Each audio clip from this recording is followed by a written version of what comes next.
வாழைப்பூவை clean பண்ணி எடுத்துக்கோங்க. அது கூடவே 2 ஸ்பூன் கடல மாவு, 2 ஸ்பூன் அரிசி மாவு, 1/2 ஸ்பூன் இஞ்சி பூண்டு பேஸ்ட்டு, 1/2 ஸ்பூன் மிளகாய்த்தூள், கொஞ்சமாக உப்பு, கொஞ்சமாக மஞ்சத்தூள் போட்டு பெசரி எடுத்து வச்சுக்கோங்க.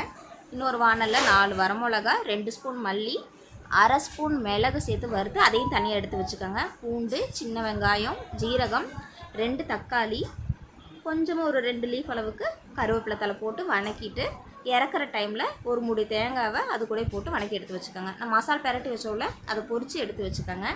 குழம்பு குட்டி வைக்கிறதுக்கு நல்லெண்ணெய் சேர்த்துட்டு வெந்தயம், கடுகு, சின்ன வெங்காயம், பூண்டு கொஞ்சம் கொஞ்சம் போட்டு அது கூடயே கருவேப்பிலை சேர்த்துட்டு வணக்கிட்டு அது கூட 1/2 ஸ்பூன் அளவுக்கு குழம்பு மிளகாய் தூள் சேர்த்துக்கோங்க.